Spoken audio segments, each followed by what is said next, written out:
Así que es la diferencia entre el método sueco y el método inductivo. Primero necesitamos entender lo que son. El estudio bíblico es el método inductivo. El método inductivo es partir de la evidencia, ver lo que dice el texto. Muy sencillo en ese sentido. Ahora tenemos algunos elementos que nos ayudan para ver qué dice el texto. Hacemos las preguntas: ¿quién está hablando? ¿Por qué? ¿Qué resultado da? ¿Cuáles son las circunstancias? ¿Qué es el momento? El tiempo, el lugar, el espacio. Pero esas son preguntas que podemos creer fundamentales a cualquier investigación para entender un fenómeno, ¿no es cierto? Entonces buscamos desde la evidencia, desde la información primaria, sacar ciertas conclusiones. Y en base de esas conclusiones buscamos comprender, entender el texto. Ahí tenemos el paso de entender qué implica, siendo palabra de Dios, porque la misma Biblia nos enseña eso y el Espíritu de Dios así nos habla con la palabra de Dios, entender cómo se entiende este texto de la Escritura para nosotros, viendo las Escrituras como un solo libro, de la creación a la nueva creación, de la sombra a la realidad, de la promesa a su cumplimiento, todo a través en la persona de Jesucristo. Entonces tenemos un marco que la misma Biblia nos enseña para poder comprenderla y de ahí entender cómo eso puede impactar en nuestras vidas, que eso llamamos interpretación y aplicación. El método sueco tiene otro acercamiento, aunque utiliza algunos de los elementos y herramientas básicos. Lo que sí es que yo lo llamo un pre-método inductivo.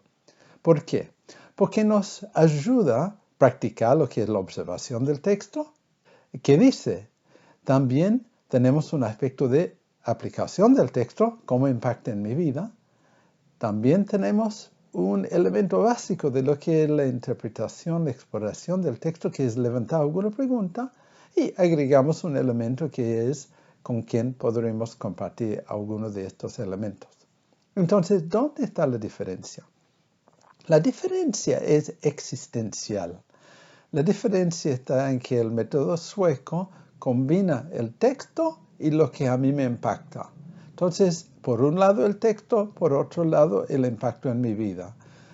Esto se aplica también en la aplicación, en la pregunta que puedo levantar, en lo que quiero compartir con otra persona también. De hecho, esa experiencia del método sueco de lectura de la Biblia, ni siquiera lo llamo un estudio bíblico, sino una lectura de la Biblia, es muy existencial, la persona y el texto. Ahora, cuando digo eso, es importante reconocer de que mis intereses, mis preocupaciones no son necesariamente la agenda de Dios en la revelación de las Escrituras. Entonces no debemos tomar el método sueco como un reemplazo del método inductivo. El método sueco motiva, anima, nos hace practicar la buena observación, valoriza la aplicación del texto de la Escritura, practica el elemento de levantar preguntas, lleva a compartir con otras personas, pero no profundiza el estudio de la Biblia en sus propios términos. La ventaja del método inductivo es que Dios, quien se ha revelado en las Escrituras, Dios es quien pone la agenda de lo que quiere que aprendamos y aplicamos en nuestra vida, en nuestra relación con Él y con el mundo que Él ha creado. Espero que eso ayude para poder captar algo de la similaridad y las distinciones entre el método inductivo y el método sueco. Dios le bendiga.